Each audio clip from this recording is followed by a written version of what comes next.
the beach that we're going to land on now looks to be very hot from here. We can't see it too well from our position here on this side of the superstructure, but we can see those geysers from bursting mortar shells and artillery shells being tossed up in the air. And also, the land just beyond the water, just inland of the beach itself, seems to be aflame. You can doubtlessly hear this gunfire going on all around us now. We are now inside the screen of warships. There's no more warships between us and the beach. We look out to the stern of us now, and there are hundreds of craft flying out there. But between us and the beach, nothing except a few amphibious craft that are on the beach, disgorge their tanks, and some of these Amtrak and Higgins boats that have already let go their troops. They're still beached in there. As the water's being churned up quite a bit in between us and the beach now with the bursting of these shells. Amtraks are churning back and forth with their loads of Marines, and we can see one. It looks like a tank burning in there on the shore. The fire is burned down low in it. Oh, it's a Jeep on the shore that has been hit. It's like, well, we can't say any more than that. Looking through our glasses now, we're just a couple of 100 yards off the beach. We can see these Amtraks pull up along the beach, and dozens of Marines around each one of them, performing their various duties, trying to free them if possible and get them back out to haul in more Marines. We can see lots of wrecked material over there on the beach. And you can no doubt hear the bursting of these shells, bursting all around us. Looking out to our right now, we can see that Japanese destroyer and those Japanese LSMs. They are really wrecked and corroded. They're all rusty and completely out of use. Even if Tojo had any idea of using them now, he couldn't. Tojo isn't going to get much use out of this island from here on in. And now we're streaking in to the line of departure.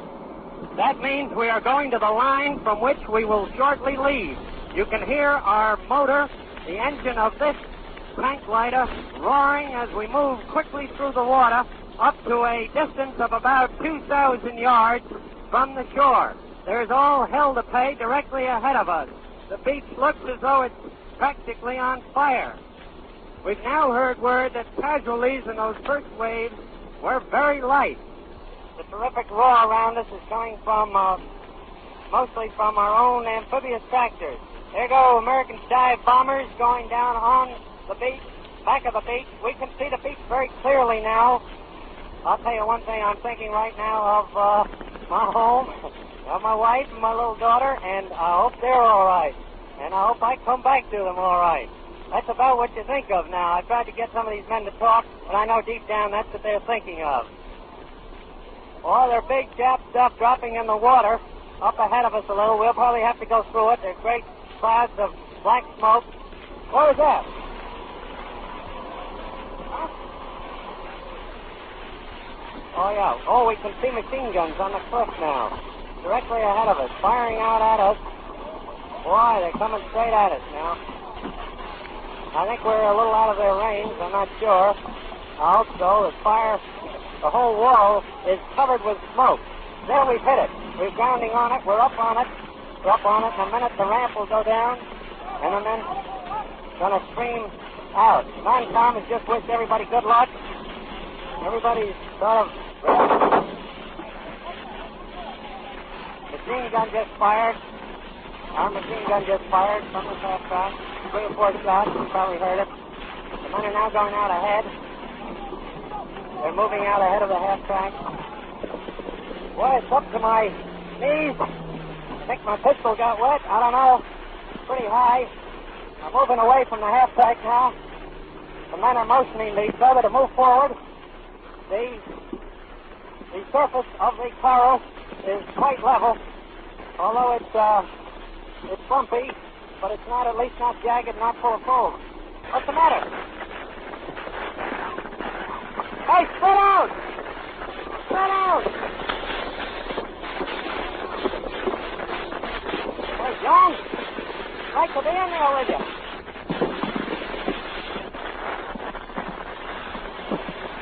A lot of fire coming in this water, but no one I've seen yet has been hit, fortunately.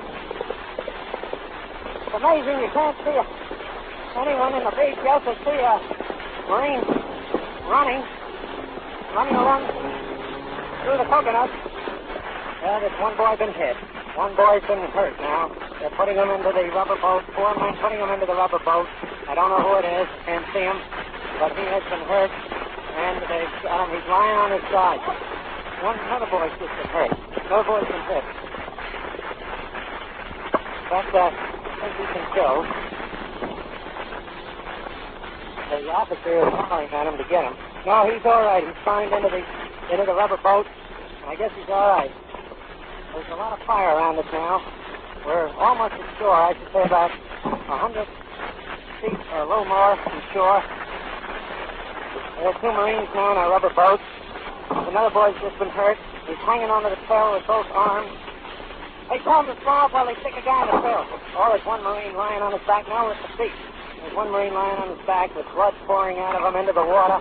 And here, we're reaching the beach now. We're going to come up on it. And there's fire all around us, and the Marines are still on the beach. They have not made any further headway. At least there's a whole, must be 2 or 3 ways here on the beach. In fact, all of the half-tracks are lined up now around us on the beach. None of them have been able to move past here. There go the corpsmen are walking around. They don't seem to be taking any cover. They're walking upright, looking for casualties, moving from one guy to the next. Men are jumping back and forth next to us. Now some of the Marines are motioning for the next waves to come in. And here comes another half-track behind us with men coming in after us. They're waiting too. I don't think we've left any men in the water. And you're getting ready to get into that Higgins boat. What's going on in your head? I realized that, hey, we're going into it right now. As we came down the cargo nets off of the ship into the LCVPs, those Higgins boats, and then we started going around and around, before we hit the line of departure to go in. And some of the guys are getting sick there because they get seasick, the fumes from the diesel engines and one thing or another, and it wasn't a pleasant situation. When the Higgins boat stops circling and it's starting to head towards the island, what was the feeling on the boat? That was the feeling. Hey, no turning back now. You're on your way. You're going to go in there.